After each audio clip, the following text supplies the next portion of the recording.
Hello there, everyone, and welcome to the very first episode of the Mortis FM podcast. My name is Grayson. I'm one half of this podcast, and with me is my best friend, and also probably the only other person that knows as much about Star Wars, if not more, than I do, Cole. Hello, everyone. I am the second half of this podcast, but it would not be what we planned it to be without Grayson here by my side. Definitely the more impressionable of the two. Look at this guy. Look at this guy. It's just the way that he started it. You already know it's going to be good. Dude, thank you. But no, it's you, man. It's you. So, I guess we should kind of explain. This is kind of the intro episode. Just kind of explain why we started this podcast. For any of you that are listening, you may know that we actually had a podcast a couple years ago, and Cole and I did a lot of discussion about Star Wars. If there was anything Star Wars, it was Cole and I. And that is because that is a primary foundation of our friendship and our dynamic. And that's true. And so we have, on a regular day-to-day basis, we have a lot of discussions about Star Wars. We will send audio messages just about hypotheticals and certain things that we love and tracks that we're listening to and games we're playing and books we're reading. I mean, literally every little thing about Star Wars we're talking about with each other. And it's because we're both very, very passionate. So this is just kind of like an icebreaker episode. Kind of get to know us to see if you like us. I hope you do. I think you might. I think they will. Yeah. Listen, we try to pride ourselves on being very level-headed Star Wars fans. You know, like we love it all. We're very accepting of just Star Wars as a whole, and I think even in the parts that we find to be less savory, we always approach with an open mind. Exactly. Yeah. We are no strangers to critique. There are things that, I don't love, but for the most part, it's all positive, and nothing will really change our love of Star Wars. Mm-hmm. One of our frequent sayings, and you will hear it probably a lot, is, "Man, I love Star Wars." Yeah. We tend to say that basically at the end of every Star Wars conversation. Like we'll go on a tangent, and then we'll just end it with "I love Star Wars." Yeah. I mean, obviously the goal of what we are calling Mortis FM is essentially just to be a podcast that celebrates the idea of Star Wars as a whole. We're going to be talking about just Star Wars in every way, shape, and form, whether it be new stuff from the past, legends, maybe even comics every now and then, books, games, basically, sure, we'll cover what's new in Star Wars, but at the same time, we will be having a bunch of episodes where we just go into specific topics in length. I think the overall goal for this is to just be something to sit down, relax, and listen to if you just want to be in a Star Wars mood, you come here and you'll just hang out with us, Yeah, that's perfectly said. We don't plan on, getting into, like news tidbits and leaks and stuff. That's not us. There's plenty of other podcasts out there. Trust me, there are a lot of Star Wars podcasts. We've done our research. So we're hoping that if you choose us, it is a great honor. We're just going to get into a lot of different discussions. We have a short list of things we're going to talk about. The very next episode will be our discussion on the 2-episode premiere of Ahsoka. We figured it was very timely. Yeah. I'm so excited for it. It's going to be good. Cole and I, we literally watch everything Star Wars that comes out. So we're very excited to discuss. But I guess the first thing we should talk about, because it's so intrinsic to our friendship and why Star Wars has become such a common thing between us, is how we even became friends in the first place. It's very tied, like it's just like little arcs of Star Wars just being at the cruxes of these blossoming points of our friendship. So I'm gonna hand it to you, and I'm gonna fill in any gaps that I think that need to be. But yeah, how do we become friends, Cole? Well, it's a crazy thing actually, and it has to do with Star Wars. To no surprise, that was the thing that we initially bonded over, and so I think it is.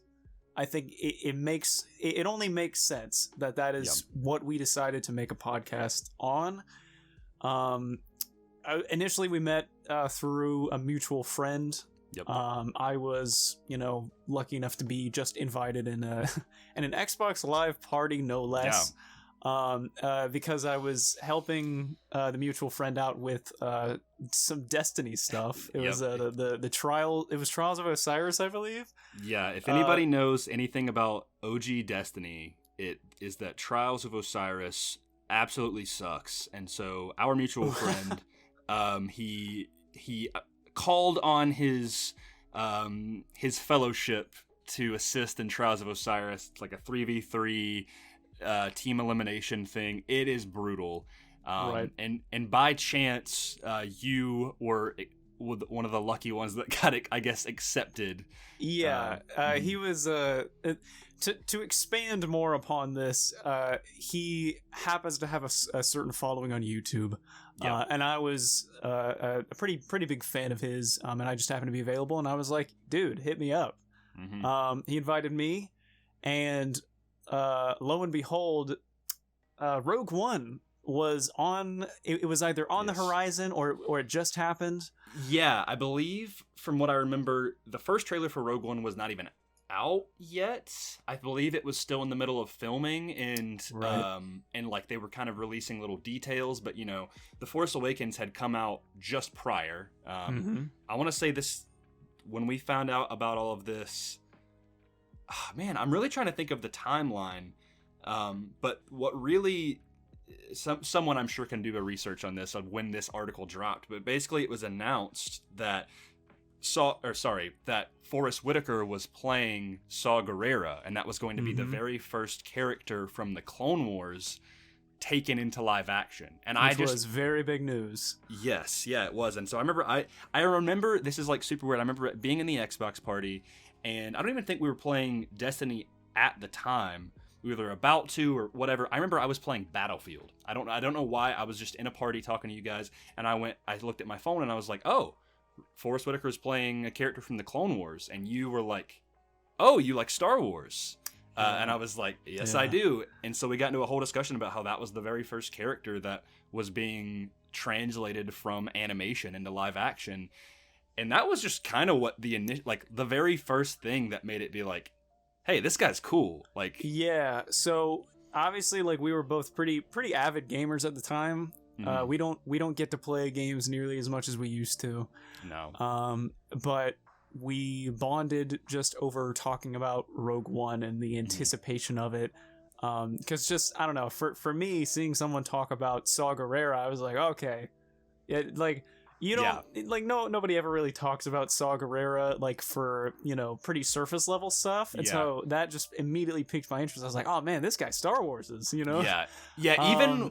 Even like with my knowledge, like I think I had watched Clone Wars about one time through, and I remember being like, yeah, I think I remember that guy in like that one specific arc. I'm like, that's the guy they're first bringing up. And I mean, now in 2023, like Saw Gerrera is in literally everything. Like everybody knows. Saw Gerrera is like a Marvel character popping up in cameos everywhere. Exactly. But needless to say, we took that and we basically ran with it. I think a lot of our friendship bonded over specifically playing Battlefront 2015.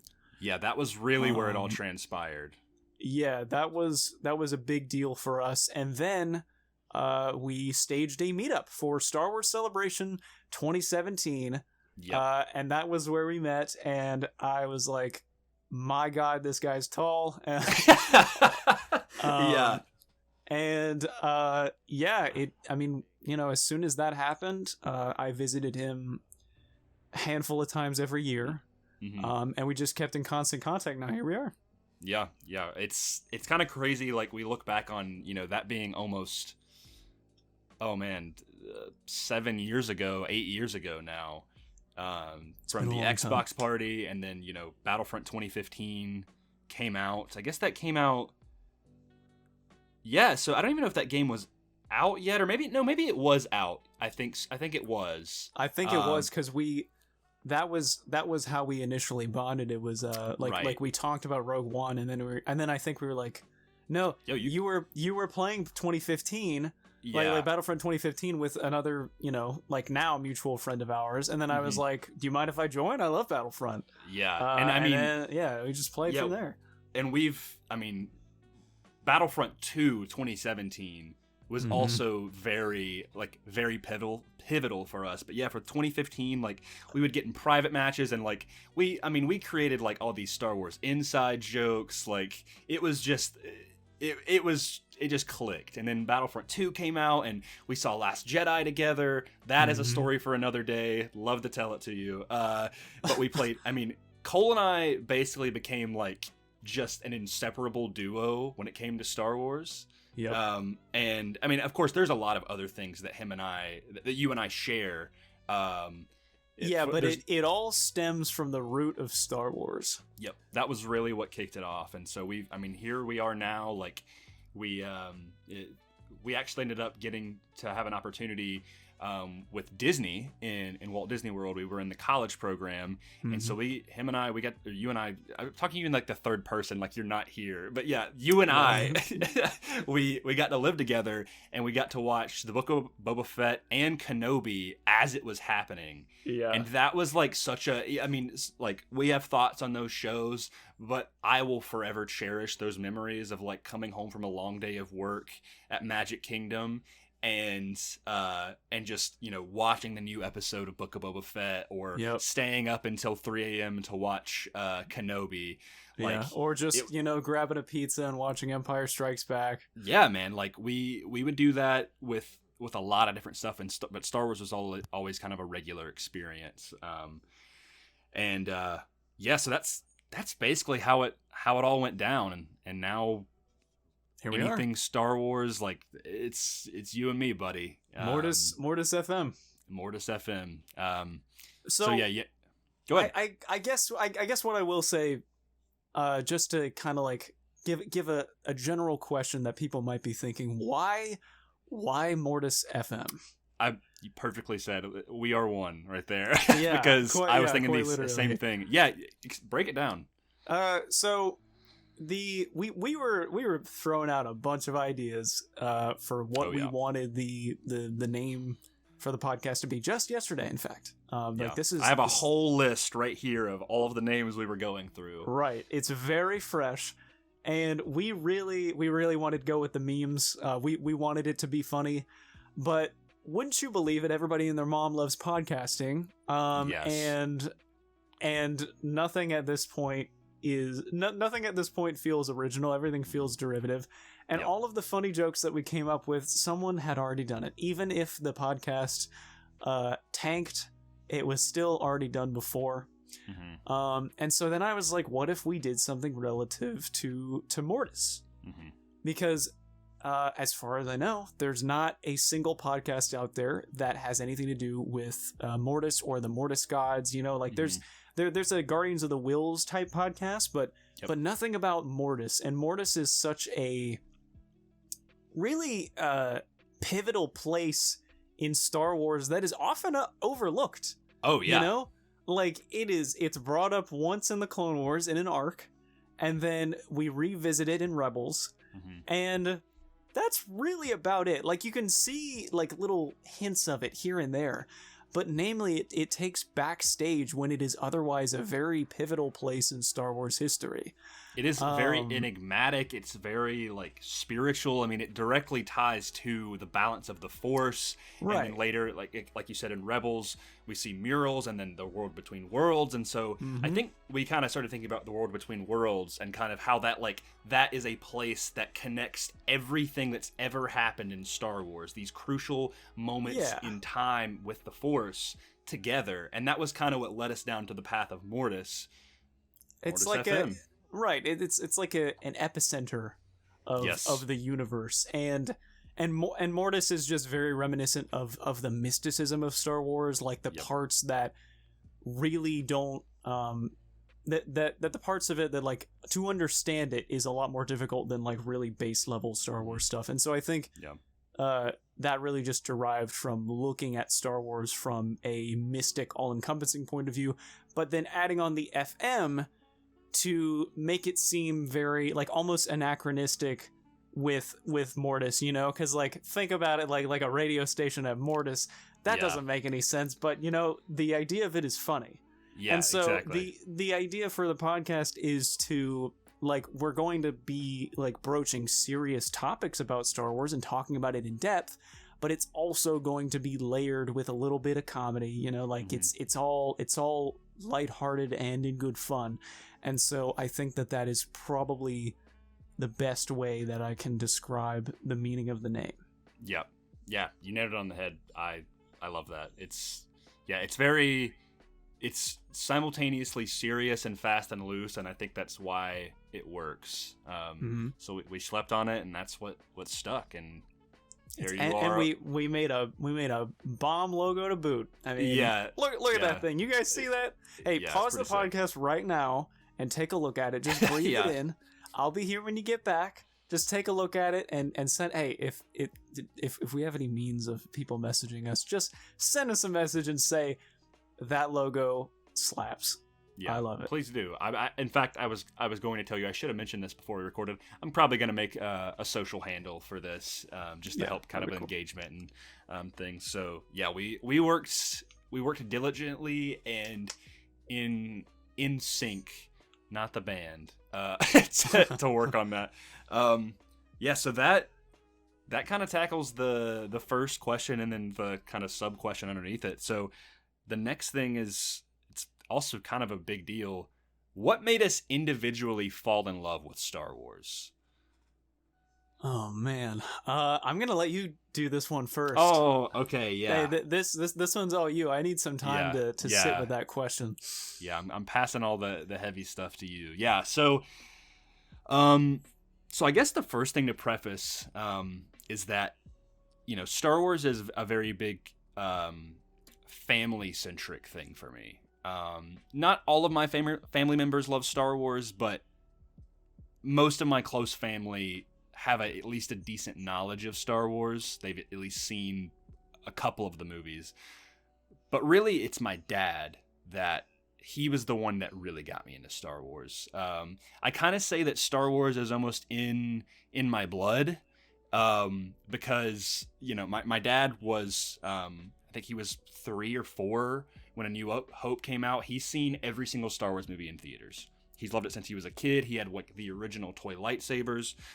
So then leading into, you know, the 1999 was the year I was born. And that was the year that The Phantom Menace came out. About 3 months before I was born, the very end of the second trimester, my mom and my dad went to go see The Phantom Menace in theaters. I was in the womb cooking, and and Duel of the Fates was going, and I'm jamming out like I'm having a great time. And so, you know, I didn't realize that until I think maybe a year or two ago. I was like, I was technically in the theater to see The Phantom Menace, right? Legend has it Grayson's first words were, "Now this is pod racing."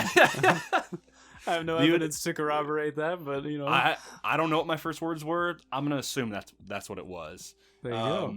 Or it was just me humming Duel of the Fates, I guess. I don't know. But, so that's the first thing. And then I believe I did some math, and Attack of the Clones came out in 2002. So 3 years later, I was 2 or 3 years old. And one of the very first movies I ever saw in theaters, the first movie I ever saw was Return to Neverland. I remember that movie scaring me, and I think we left midway through. But I do also remember a few months after that was Attack of the Clones. I was in the theater for Attack of the Clones. The only thing I remember was the arena. I remember running up and down the aisle to look at the fight in the arena with all the Jedi and the Reek and the Acklay and the Nexu and just the clones coming in. I remember that. And so then that's another step.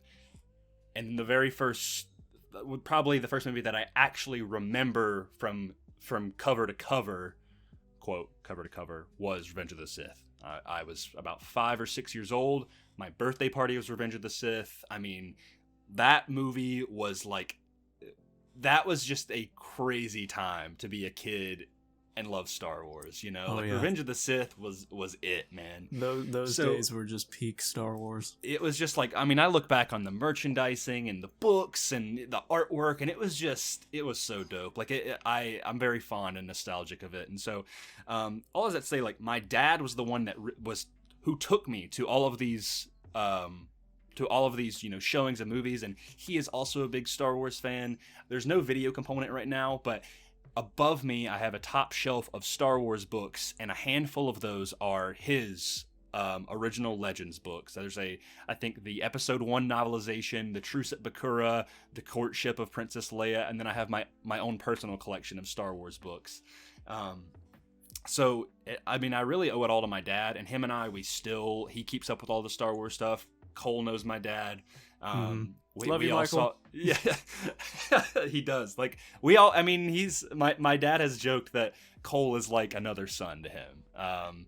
And so we all have a tight bond. And I mean, he was there at Star Wars Celebration, which when we look back on it, we talk about it very frequently. Like, that was one of the happiest moments of our lives, was being at Star Wars Celebration 2017. Like, it was just, I mean, the depression I had after we left was unlike anything ever. Like, separation anxiety of Star Wars Celebration cannot be more real, man. And what's even more heartbreaking is we have not been to one since, because I'm a level with you. We have not had the money nor the time. We were going to go for my 21st birthday. It was going to happen on my 21st birthday in 2020. And COVID happened, and we were unable to go, and we had to forfeit our tickets. And we haven't been since then. Don't know if we'll get to go next year, because it'll be in Japan, and that's a big expense.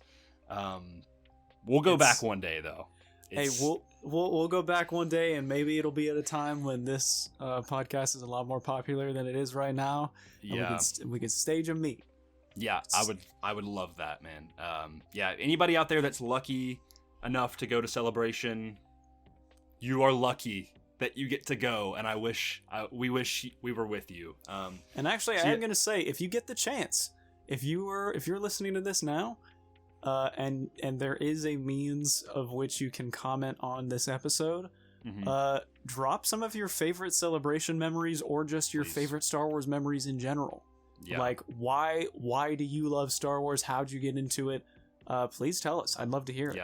Yeah, when I start up the Instagram, which will be up by the time this episode comes out, I will, over time I'll post pictures of Cole and I throughout our friendship, and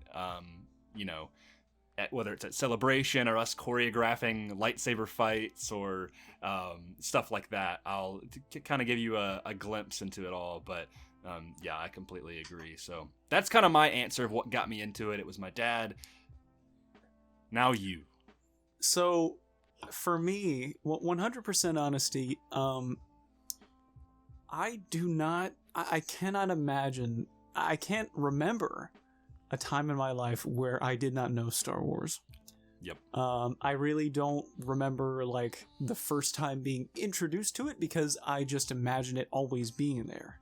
Yep. You know, I do recall that my dad introduced my brother and I to the originals first, but at the same time, I don't think that was intentional. I think he just had them. Yeah. And those special editions on VHS. Yes. He showed us the special editions on VHS. That's 100% what they are. I still have those copies. Yeah. And that, I mean, I think, I'm going to say this real fast, and I think that, like, I'll get back to my own story, but I think us being born in that time of transience for Star Wars gave us that open-minded opinion that we have. Oh, yeah. I think, since we weren't born, and that's not to say that people born during the time of the originals or otherwise don't have that ability to, but I think since we were born in a time where like there was just so much Star Wars and we could just consume it all at once. I think it gave us a very like, oh, I just love Star Wars. I don't, I don't get it. There was no, this sucks and this is good. Like when I grew up, it's all Star Wars. It's all good. Every book that I read, every show that I watch, every animation, every it's just, everything. I love Star Wars. I love Star Wars. Like that was it. And so, so I basically got introduced to almost all of it at the same time. Obviously, I was born in '99 as well. So as I was growing up, so too were the prequels coming out. And I got introduced to a lot of things Star Wars related at a young age. My brother and I played the Lego Star Wars games. It started with the first prequels game, and then the original trilogy one, and then the complete saga one. After that, the Clone Wars one, which was like much later, but still. Seeing Revenge of the Sith in theaters, and I distinctly remember the scene, like all of the scenes on Mustafar. And my brother and I played the original Battlefront 2, like 2005. We played that every day. I remember that is a staple of any 90s and 2000s kid playing a Star Wars game. Lego Star Wars and Battlefront 2. Like those were like the holy grails, Right.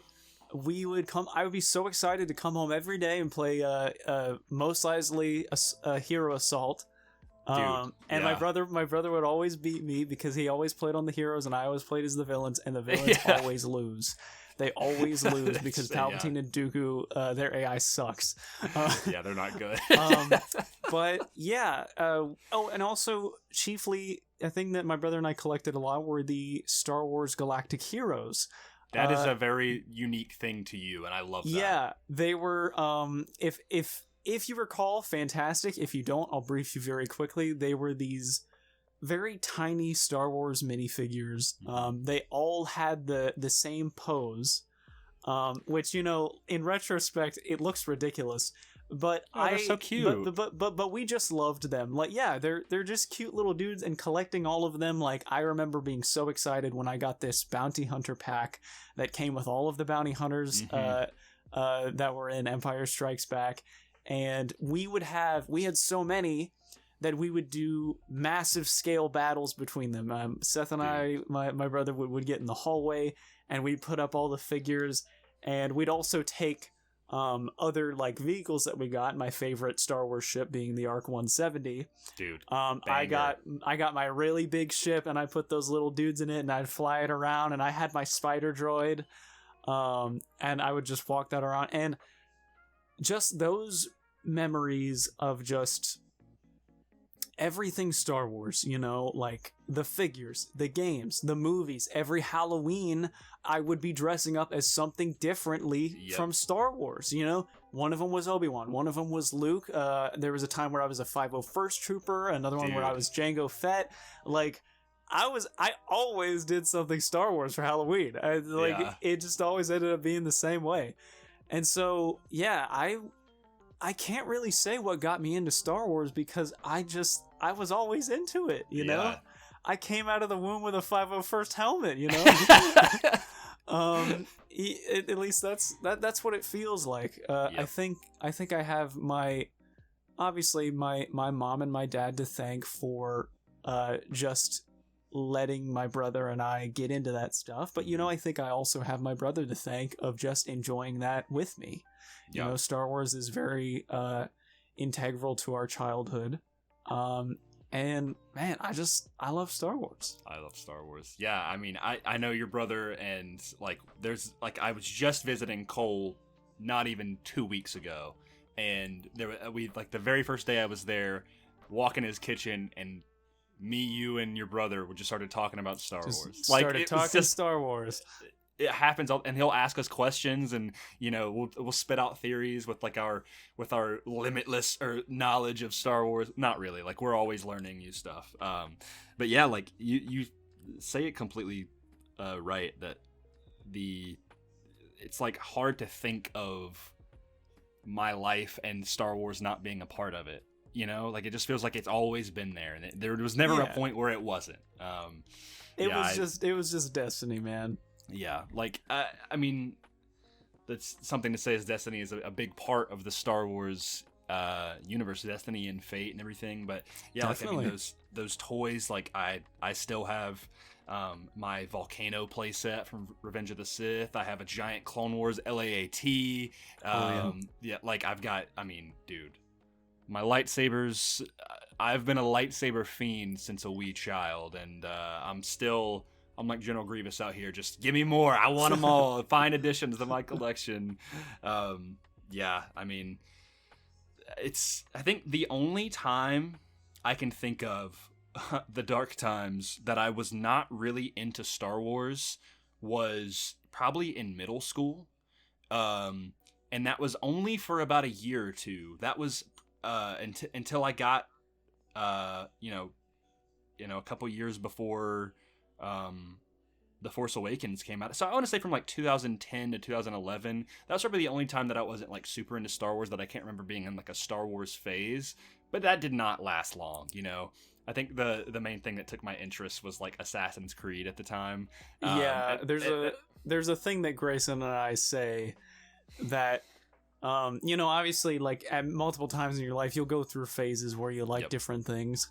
But even though things will take front and center, we are always in a Star Wars phase. It's just not as potent as like in some times than others. Yeah, like I think we're definitely in one now, for sure. Yeah, there's certain times that I'm just like all about Star Wars, and even there's the moments when I'm not. Like, I'm thinking back on it now, on that very shelf that I was referring to earlier. There is a book that I think I told you about. It was called The Wrath of Darth Maul by Ryder Wyndham, and it was a YA novel. And I think I got that book in middle school. So I want to say, actually, that's completely wrong. There was never a moment like where I wasn't into Star Wars, because I remember reading that book on summer vacation and being like, that book was awesome, dude. There like you go. And it connected directly into the Clone Wars of Maul coming back. It was kind of released then. And I remember being like, this is so cool. And I'm learning so much more about Maul's character pre-Phantom Menace and pre-Clone Wars. So I stand corrected. We're always in a Star Wars mood. I mean, I could keep going on and on. We're very ones that are very easy to rant about this stuff. So that's one of the reasons why we decided to do a podcast on Star Wars. Is because we knew like we can never stop talking about it, dude. Yeah, there's always something, and even if it's something that we've already talked about, we somehow end up finding a way to tread new ground. And I don't know how, like, it just works like that. We just keep talking about the same thing, and somehow it just works. It's just, exactly. So, yeah, that's why we've gotten into Star Wars, and I'd love to hear eventually this will get to YouTube. If you're listening on YouTube, thank you. If you're listening on any other things, feel free to go to the YouTube channel and leave a comment or send us a DM, something like that. I would love to hear what got you guys into Star Wars. I think it's a powerful testimony that I love hearing from every single different person. So yeah. The next question, the penultimate question, and this I can see being a long one as well. Before I even say the question, one thing you should know about Cole and I is that it is very hard for us to decide our favorite of anything. Oh man. And especially when it comes to Star Wars, we can be in a mood where or a phase where we say, one project or one character or one game is our favorite. And a couple months later, we're like, nah, it's actually something else. Right. So that it will be a running trend, and we'll create good discussion, I believe. But this question is, what is our favorite film or Star Wars project? Oh man. So, and what I mean by that, I mean specifically, I believe like film or TV. I'm gonna count games out for now, because that's a whole other episode in itself. But yeah, I'm talking like strictly film and animation. What is our favorite? And of course, we're probably not gonna be able to choose one, so I'm kind of leaving some leeway for 2 or 3. Oh man, you need some time to think, maybe. That's just like, there's just so much. It is so difficult. Like, it not only now you're saying like favorite film, but just favorite like project in general. Because there's just so much good stuff, dude. Yeah. Like if we're talking TV and film, that's big. And so how about I narrow down the question? Just start off with telling me your favorite film or films. Yeah. So yeah, okay. I can work with that. Okay. As Grayson prefaced with this question before, this is always subject to change. The number one spot always swaps between these two. You already know what I'm gonna say, Grayson, but I have to go into detail. So my number one, and this is subject to change, is Empire Strikes Back. I know. I bet some people listening are probably like, man, like everybody's favorite one is Empire Strikes Back. But you know what? There's a reason. There's a reason. I was literally gonna say, like, it is just it's the sequel of all sequels. You know what I mean? Dude, yeah. It is such a good movie, man, and I personally feel like it is just an incredible continuation of the original trilogy. Not to mention having one of the best reveals of all time. I mean, it is the plot twist of all plot twists. Yeah, you know? I mean that single plot twist has reverberated through film history for decades now, and it's never gonna stop. That moment is always going to be iconic. There is just something that has to do with like just how amazing of a film can be when it showcases the villains winning. And especially like at the time of when it came out, that was seldom found. Usually you were just looking for the heroic ending.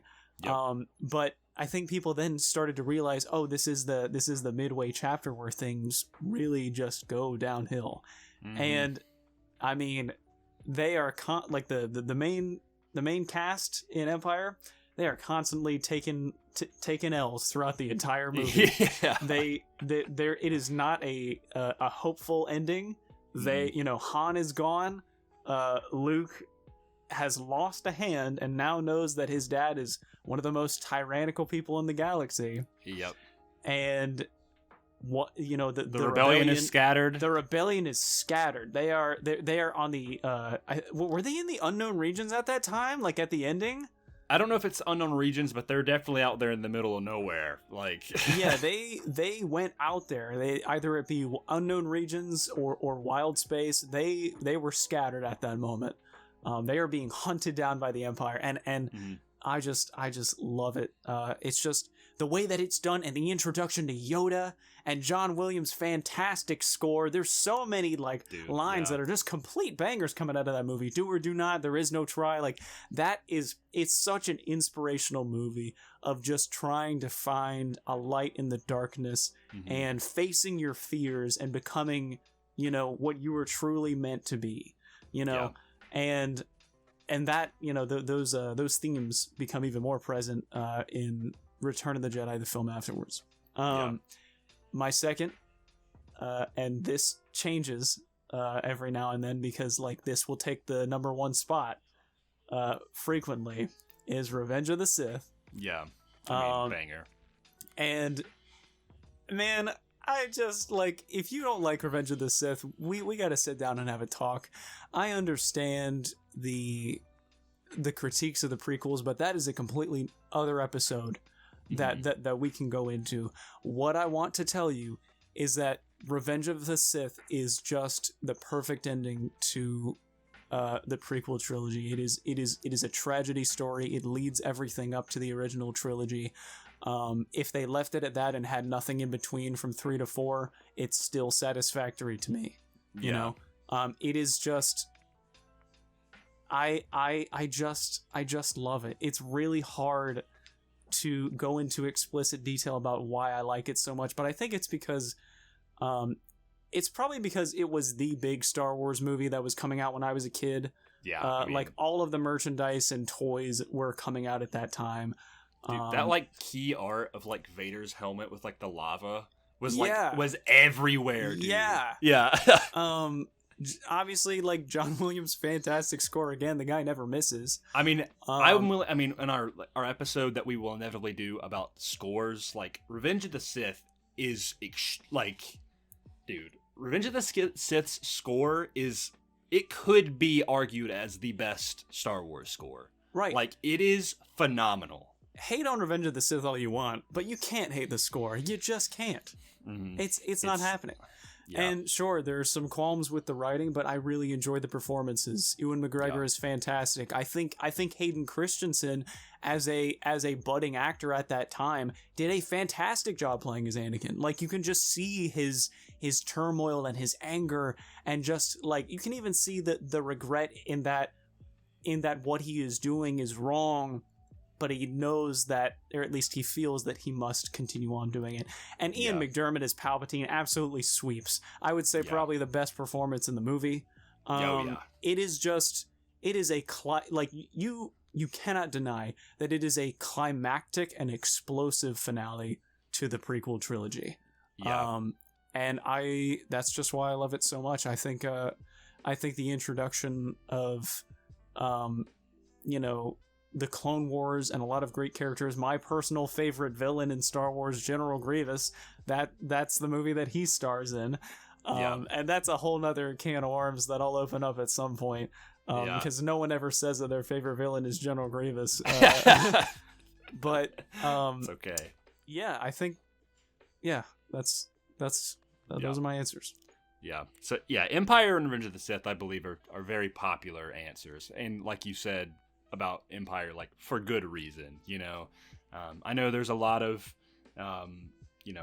prequel hate out there. I think it's died down with people like us in our generation, growing up, and really kind of giving their spiel and their testimony of why they love the film so much.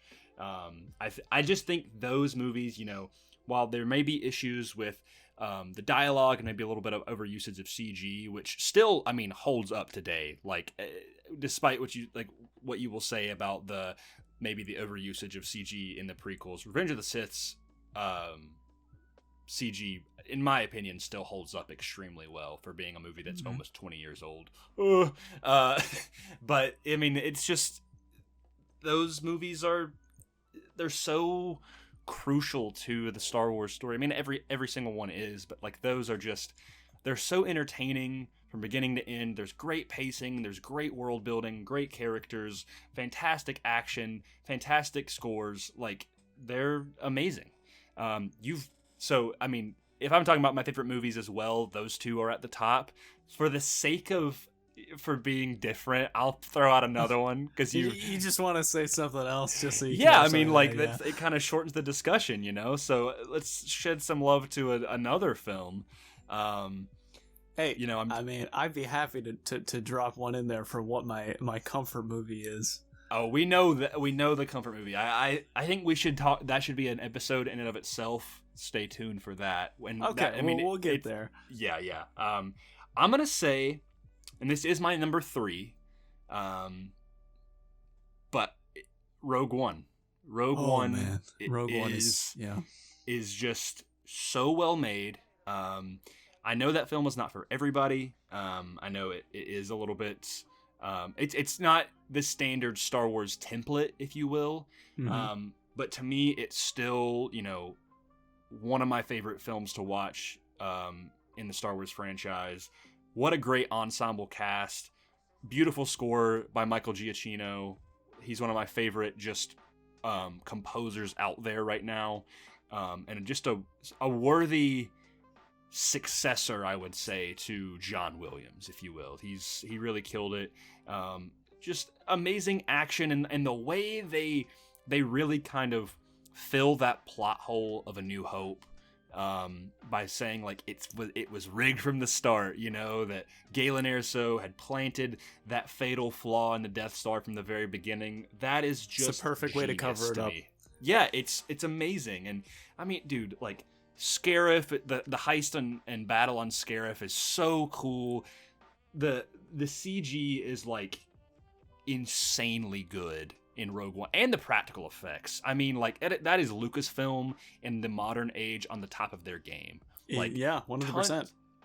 Tons of cool planets and background stories and little Easter eggs, and it's just, to me, like, that is a near perfect movie. I think the only thing that weakens Rogue One is it helps to know a little bit more of the backstory of Krennic and Galen, and there is a book out there for that, which I've not read entirely, but I know most of the beats of. But even then, like, the more you watch Rogue One, the more those kind of gaps are filled in anyway, and you start to be like, oh, I understand now why their dynamic is the way it is, and kind of how it goes back into the familial elements of Star Wars, right? Like, the main saga is the Skywalkers, but in Rogue One it's the Ursos, and their kind of family dynamic.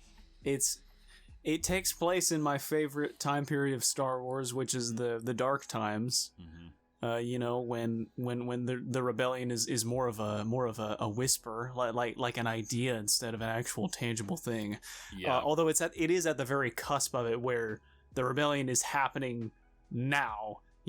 But it did give birth to do you think I can segue this into like other favorite Star Wars projects? Sure, go for it. It gave birth to my favorite like TV Star Wars project, which is Andor. Andor is just a masterclass of television. If you took away the idea of it being Star Wars and it was still the same beat for beat, it would still be an incredible show. The performances, the writing, which is honestly pretty synonymous, which is going on with the writers and actors strike right now. It's just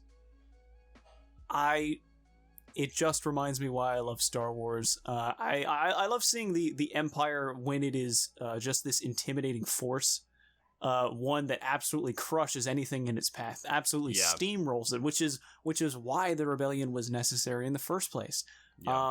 I didn't even think I wanted, like when Andor was announced, that was the thing people were least excited about, because no one was like, oh, I want a show about Cassian, one of the characters in Rogue One. And I always thought Cassian was cool, but I was never like, man, I need a Cassian show. I need me a Cassian show right now. and now that there is one, I can't be without it. I can't be without it. It is top tier Star Wars. It personifies Star Wars and the rebellion versus Empire, like just event conflict in the best way possible. It's just really good. It's very well, in my opinion, it's a little bit of a slower show, but to me it's still well paced, very plot driven, very character driven. Exactly. It has it has a lot of crescendos, and then you have to kind of wait for it to build back up again. I mean, the what was the name of the planet that they had? Was it Ferrix? Or is Ferrix. No, what's the planet that they have the heist on at the end of episode 6? It's the midway. Let's find out real fast. Yeah, because Ferrix is the planet that Cassian and his mother are from. Aldani, dude. The heist on Aldani. Oh, dude, man, that was the so prison good. break, dude. Oh, like. It's so good. The cinematography and just the production value of that show is incredible. Dude, it is like basically if HBO made a Star Wars show, that's what Andor feels like. It's 12 episodes of just like tons of political intrigue. It's dark, it's gritty, it's grounded, but to me, to others it may not feel like that. I know Andor's not everybody's cup of tea, and that's understandable, but to me I loved it. It really did exceed my expectations, because it was not the tradition. It wasn't trying to fit into the traditional norms of like Star Wars. No, it was very different. It was very different. It's not like larger than life per se. Like it feels oppressive. Like boots on the ground, doing the dirty work of the rebellion. I think Rogue One initially, especially with its introduction of Cassian, seeing him kill a fellow rebel, a fellow like Rebel Alliance member, just for the sake of the cause, and then take that scene and that idea and make it into a show. about the choices that you make in order to overcome oppression and whether or not they are morally justified. Yeah. And that has to do with a lot of the main players in the show, all of which are very enticing to follow. Luthen and Mon Mothma chiefly. I didn't even imagine having Mon Mothma be like a crucial part of a Star Wars show, but I love that she is. Dude, incredible. And Luthen, like, man, he's one of my new favorite Star Wars characters. And his interactions with Saw Gerrera, another Saw Gerrera appearance. It's obviously, like, I think Saw's appearance in Andor makes a lot more sense than, like, probably other pieces of Star Wars media. But yeah, overall, just absolute stellar Star Wars material, which honestly kind of rejuvenated my love for Star Wars, because it's a different take. It's a darker, grittier take. It's, as you said, it's very far removed from the Skywalker saga. It's about the nitty gritty, what happens on the inside. Yeah. So yeah, both the Empire and the Rebellion. I mean, the stuff also with the ISB is some of my favorite stuff. Like their little ISB council and kind of the backstabbing nature. It's very corporate and very, it's just evil. You're just like, these people suck. I hate you. Yeah. But you can't help but be like enthralled by what they're doing, because it's like they take it very seriously. It's fascinating. Yeah, it's extreme. Dude. Oh, I need to rewatch Andor, man. Man, I love Star Wars. I love Star Wars. It's all exemplified by, like, it is so rewarding when you are a big fan of Star Wars, because they will talk about history and events that will make Star Wars fans basically be the equivalent of the Leonardo DiCaprio meme where, like, he's eating popcorn. He's like, whoa. Yeah, and like, just catching those things is just, it's so rewarding being a Star Wars fan lately. And it doesn't feel, it doesn't feel like cheap, Yeah. It doesn't feel like they're pulling a cheap trick to amaze you. Yeah. And so, I just think Andor's the cream of the crop. It honestly is. It's very good. And I think it should be not necessarily, not a template, not like that, but it should be an example of, not everything has to be, Lucas's or Filoni's Star Wars, which, don't get me wrong, I love their Star Wars. I think they're absolute geniuses and I will never knock them. However, I was very pleased and refreshed to see a take that Tony Gilroy did, and kind of expanding on the elements that we got in Rogue One. So anyway, Rogue One is really good, but I will go on record and say that, to kind of jump back, is that Empire is my favorite film, but the reasons you said are basically all of the same as mine, and that's why we're friends. A lot of this is just going to be like validating each other. Yeah, exactly. I will say we do have debates about certain things. Yeah, but for the most part, we will always talk about it in length. Yeah, so it's never like, F you, man, your opinion sucks, I hate you. It's always like, I never thought about it like that, Yeah. So I guess with my favorite show, here's the thing. I've been really conflicted on what my favorite Star Wars show is lately. This is an episode, you don't quite, if you're listening and you're a new listener, you've never heard of us before, you might not know everything about us. I would say that, this makes me so sad. I don't want this to be negative, but pre-season 3, The Mandalorian was my favorite Star Wars show. Mm-hmm. It was just very episodic. It felt like a very serialized. I loved the kind of gunslinger, man with no name vibes that Din Djarin had. Unfortunately, I was very underwhelmed with season 3. It felt less visionary and a little bit less inspired, I would say. But I still think very fondly of those first 2 seasons.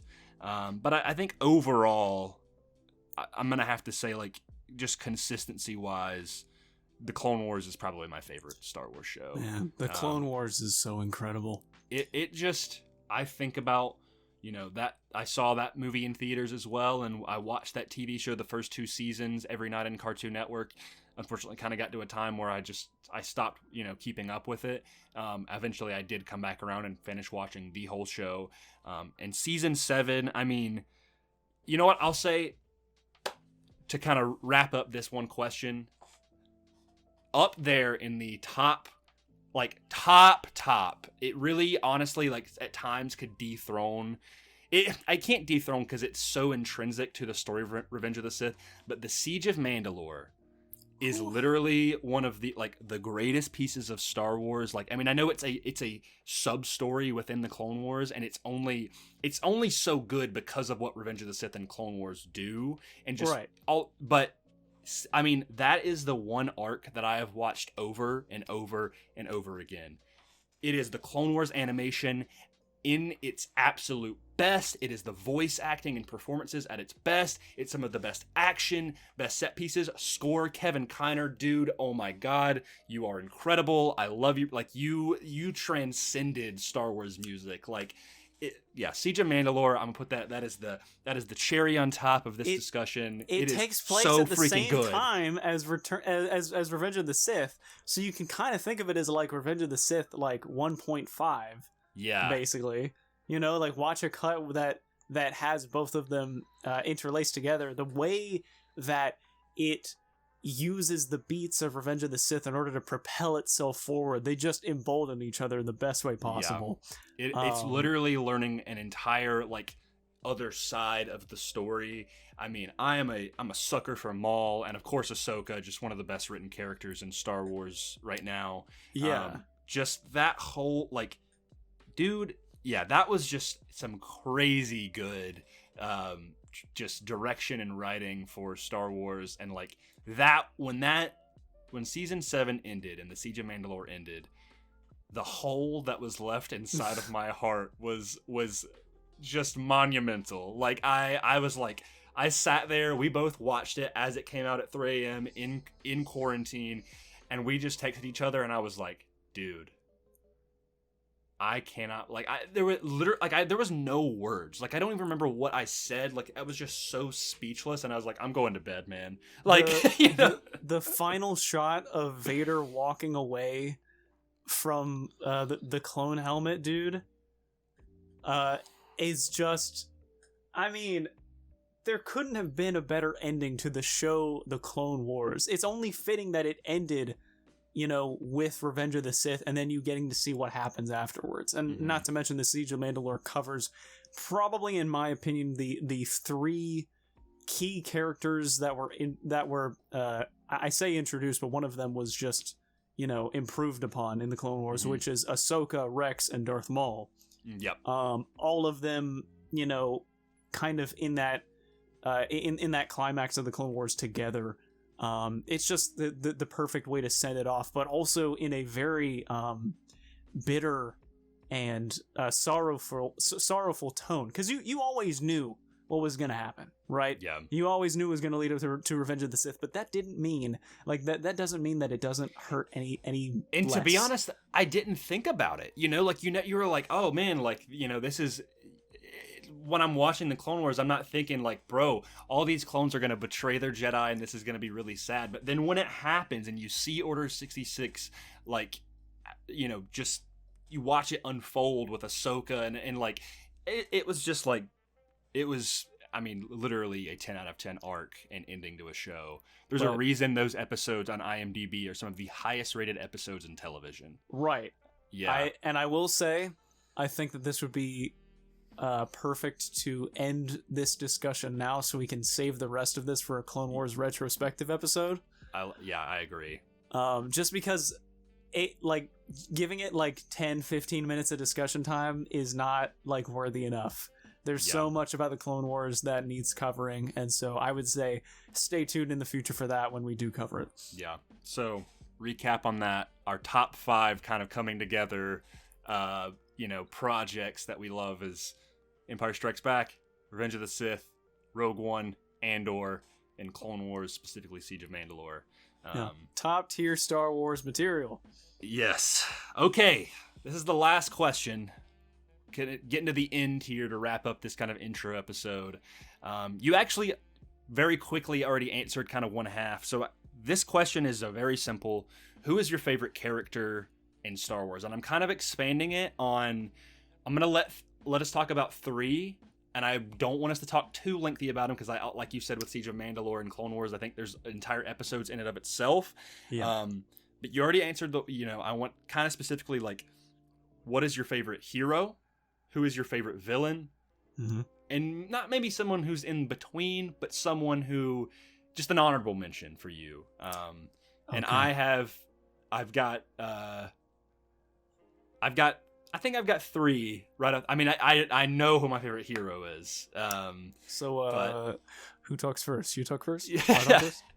I'll talk first because you led with the last one. So I'm gonna make it short and sweet as I can. My favorite hero in character in all of Star Wars is Caleb Doom himself, Kanan Jarrus. The blind warrior, the cowboy Jedi. There is something about him. I think he is one of the greatest Jedi in canon. He was written so beautifully. His arc was so perfect. The way he connected to the other cast of Rebels. I want to say like Rebels is, I love that show. I know, again, that's also not a show for everybody, but to me, like, I think so fondly of Rebels and kind of how well they kind of loop together with Clone Wars. But yeah, Kanan, I mean, his arc from being kind of this, this Padawan that's been on the run for 14 years. He's not the most well-trained Jedi, but he's got a good heart. His love for Hera and his family, which leads him to, spoilers if you haven't seen Rebels, please go watch Rebels. I'm begging you. Which leads to, his sacrifice. I mean, I watched the clip of him sacrificing himself, and it is so sad, but it is just perfect, man. Like, and it's one of those characters that to me, Kanan is like lightning in a bottle, where I'm like, they nailed it, dude. Like, Dave Filoni just killed. Well, that sounds bad. He did kill that character. Oh, yeah, technically he did. Dave Filoni just killed Kanan. Yeah, but I mean, I'm right now. You can't see it. I'm wearing a Kanan and Hera shirt. They're my favorite couple in Star Wars. I think he is everything that makes a great Jedi, and I plan on making a video about that. If that's something that you'd be intrigued to see, maybe on this channel or a separate channel, feel free to let me know. I'd love to do it. But that is my favorite hero and favorite character. We could go back and forth if you want to. Yeah, go for it. That might be that might be the best way to even it out. Sure. Yeah, so I will say that Kanan is definitely the embodiment of a true Jedi. I think. I really think Kanan encapsulates the best parts of what a Jedi should be. Yep. But my favorite, are we saying hero character? Yeah, light first? side hero. Yeah. So I would say my favorite one, and he has been my favorite for a very long time, is Obi-Wan Kenobi. It never gets old with Obi-Wan, man, and I think I'll start off with how he's presented in the films first, and then how they expand upon his character later on. Let's start off first by him being one of the original grade wizard mentor characters in A New Hope. Yep. And him teaching Luke just these core tenets of humility and being one with the Force and trying and not being too hasty in things. But just, dude, Ewan McGregor's performance of Obi-Wan in the prequels is nothing short of stellar. Obi-Wan at his core, he's the highlight. Obi-Wan at his core is, in some ways, what I believe every Jedi was meant to be. At the very least, he wanted to be like the Council's perfect pupil, right? Yeah. But constantly he's tugged by what he thinks or what he knows to truly be right.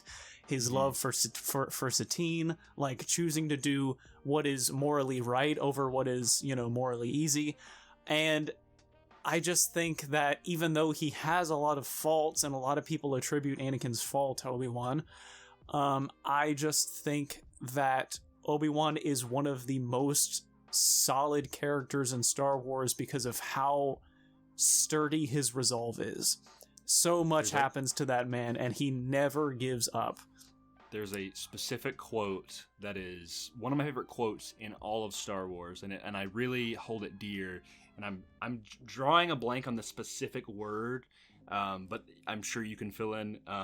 He said, I believe he says, "It takes strength to resist the dark side. Only the weak embrace it." No, that's exactly that is exactly what he says.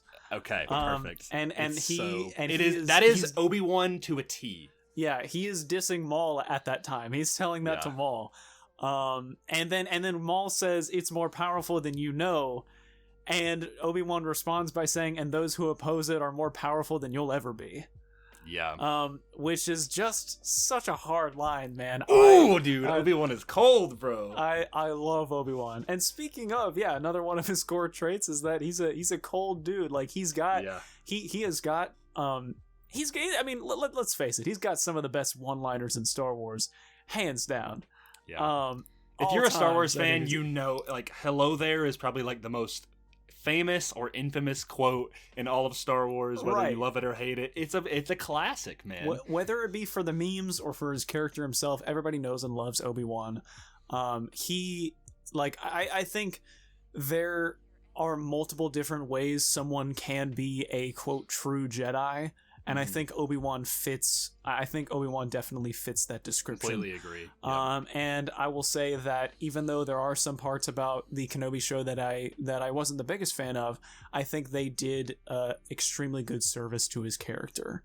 He was easily, him and Vader are the best parts of that show. Which, when you look at that show, that's what it should have been. Everything else I kind of just really don't care much about, because at its core, that show was about Anakin and Kenobi. It was about Kenobi and Vader, old Ben. And Ewan McGregor carries over his fantastic performance into that show, and it leads very well into Alec Guinness's classic and timeless performance. I mean, Obi-Wan is he's not a staple to any trilogy. He is a staple, an icon of Star Wars. 100%. And I think he's just very inspirational in his core tenets of his character. Not only when he was younger, he, as he said about himself, he did have moments where he was reckless, but he had all those one-liners, and he was kind of a stickler for the rules every now and then, but he had some more leniency in there. I think one of the most inspirational parts about his character, however, is his willingness to just either forgive or just understand, because no matter what happens to him, he never, ever turns to the dark side.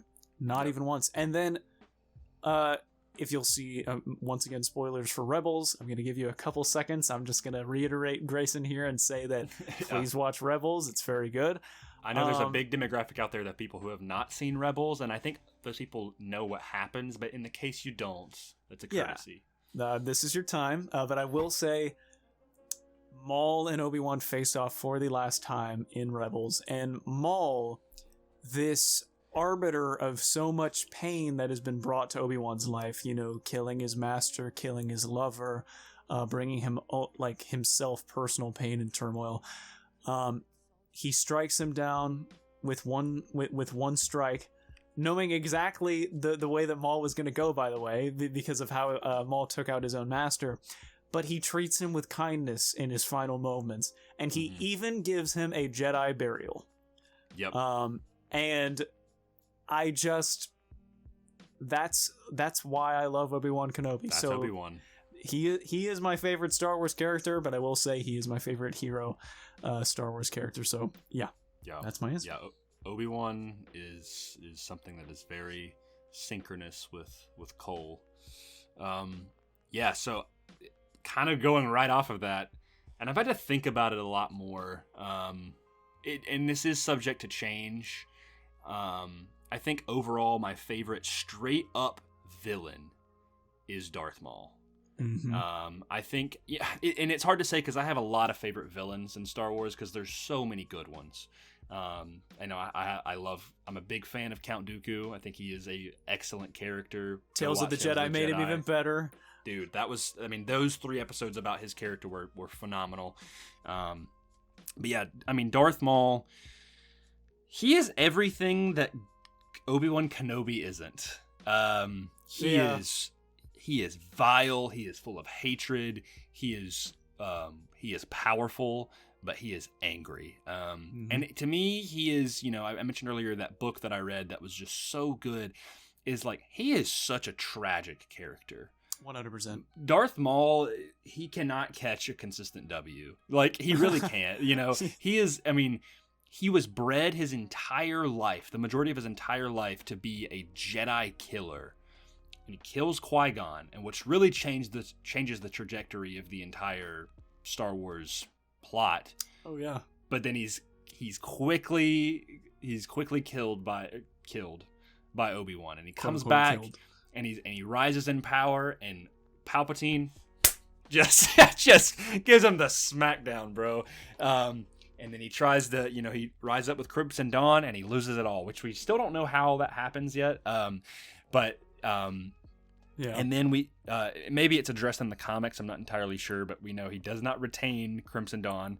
And then he goes out and he gets the Darksaber again, and then he loses it. And then he goes out to find Obi-Wan, and then he gets killed again. And he's like, this is something that, dude, and I'd love to, maybe I can post this somewhere on our page, but down the line, there's a quote from Sam Witwer, who, by the way, Sam Witwer is like my favorite person in the realm of Star Wars. I absolutely love him. He's great, man. He's just amazing. He's such a knowledgeable guy, and he is my. I was lucky enough to meet him last year, and he's just such a humble and nice dude. So shout out to Sam Witwer. He was talking interview that Darth Maul is the embodiment of Sisyphus, where he pushes the boulder up the mountain. And just as he gets to the top, it all comes down again. And he has to push it back up, and it comes down. And it's over. It's a cycle. He can't win. I never thought about it that way. I honestly, I feel like I've heard it before. Okay. But I don't remember it. That is just such a great way of just summing up his character. It's just a villainy in vain, Yeah. Yeah. Darth Maul is really, he's such a tragic the path he was set on was directly facilitated by Palpatine. And, he was literally indoctrinated as a child to become this living weapon. But he's a fantastic character. He's just so full of malice. But dude, he's just so cool, though, dude. He's got horns and tattoos, and he's got the first double-bladed lightsaber we ever saw. It's just, Darth Maul is an icon of the prequels, and especially the Clone Wars. So, I think, at least right now, he is my favorite villain. Yeah, that's we already know your favorite villain. If you want to get into why you love General Grievous, I will go into a little bit of detail about this guy. So now I know what you're saying. General Grievous, he has no nuance. I still don't know why, guys. I know what you're saying. General Grievous has no nuance. There's no real little intricacies to his character. And you're right. Here's the thing. I just love him. And when it comes to characters and writing and stories, you can ask Grayson. I really only love the best of the best.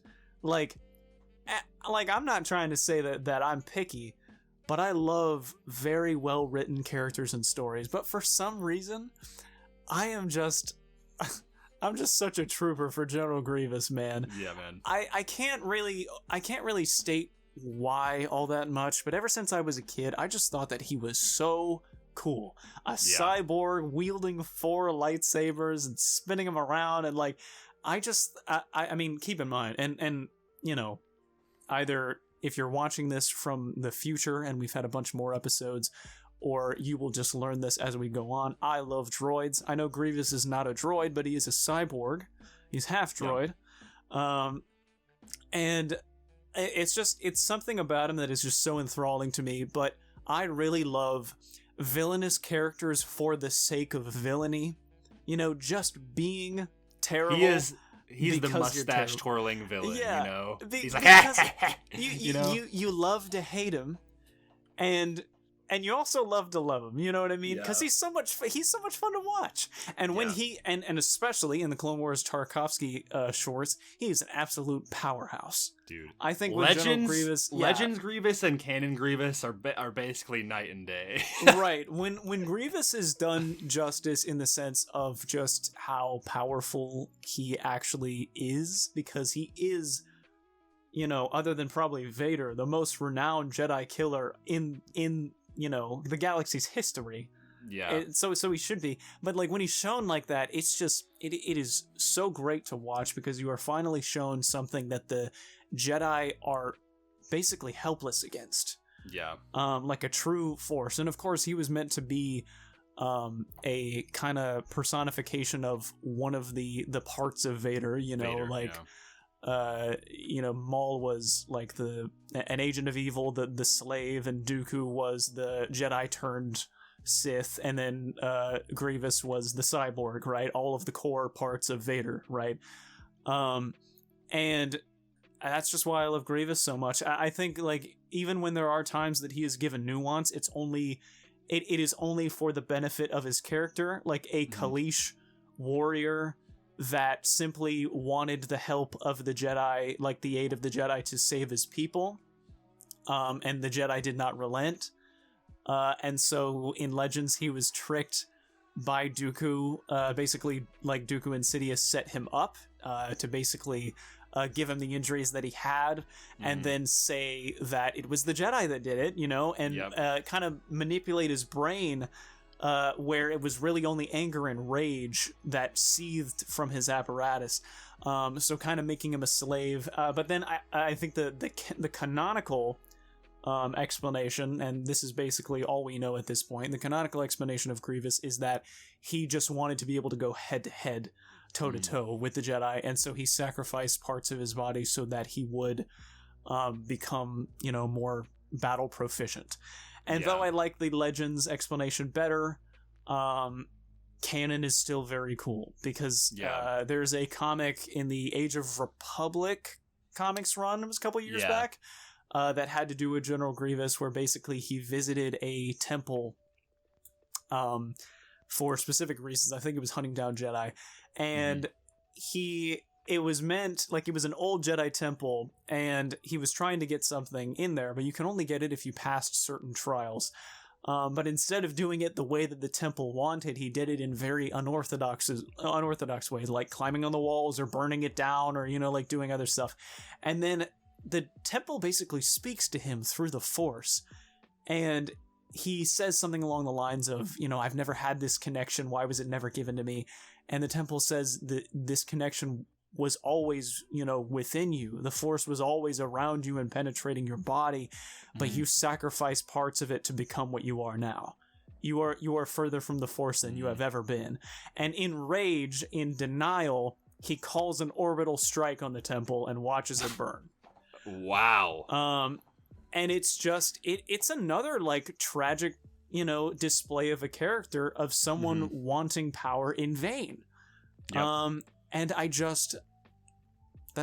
that's just why I love General Grievous. He does have some great. nuance in there. He's a powerhouse. Yeah. He's incredibly unique, and he was the first introduction to such a unique form of lightsaber combat.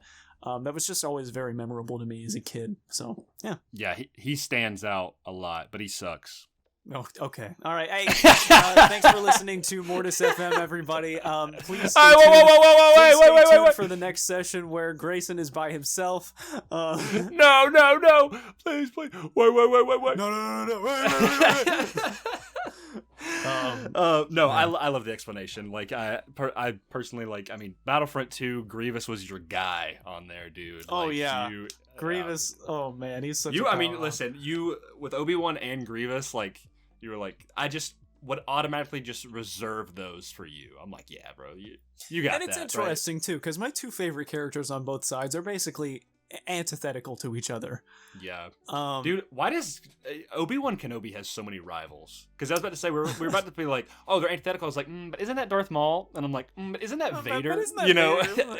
Yeah.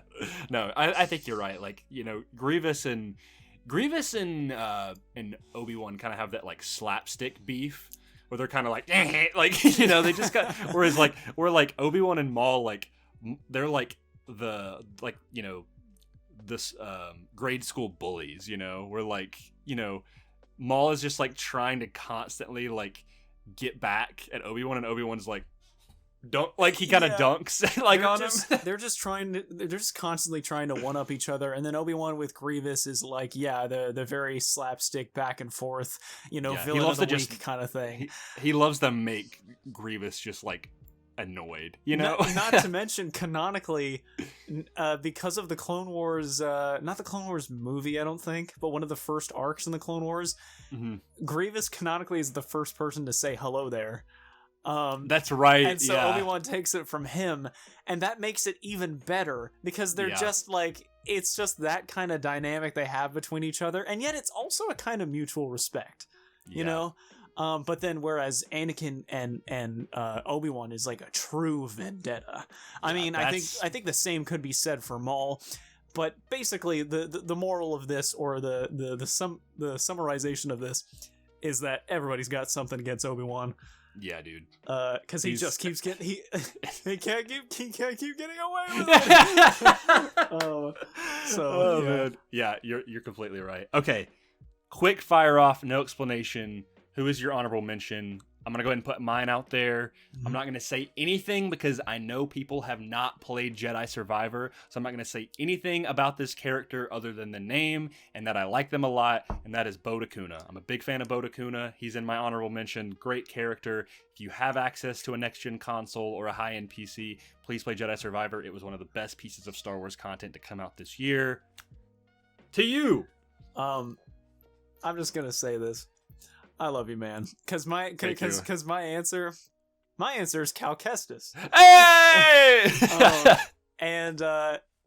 I'm basically just gonna say the same thing as Grayson. If you haven't played Jedi Fallen Order or Jedi Survivor, absolutely do. Top tier Star Wars content coming out right now. We are not sponsored by Respawn, but I mean, I like Respawn, so I'll give him some cred. You know. Yeah. Cal Kestis is an incredible character. Dude, he's so good. He is faced with so much adversity in Jedi Survivor that his character, which was already great in Fallen Order, is made like 500 times better in this new sequel. So yeah, I'm gonna leave it at that. Cal Kestis is awesome. He's one of my favorite Jedi, but I will say he is a honorable mention. Yeah, I remember the night that Survivor came out.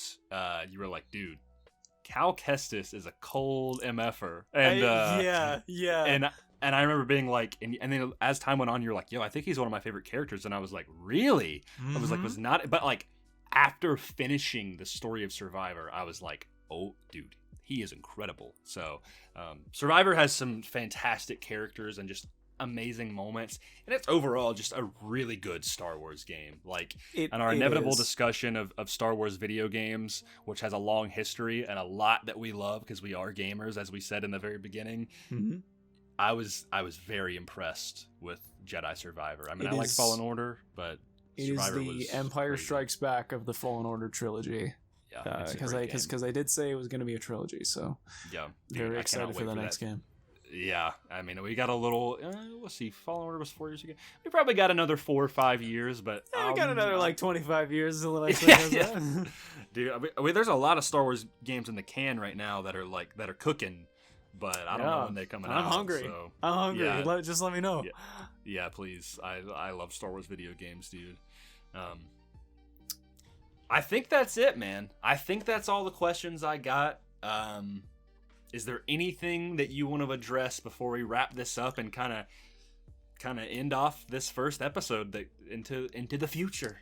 Well, if you like this, honestly, just give us a rating. Be sure to follow for more.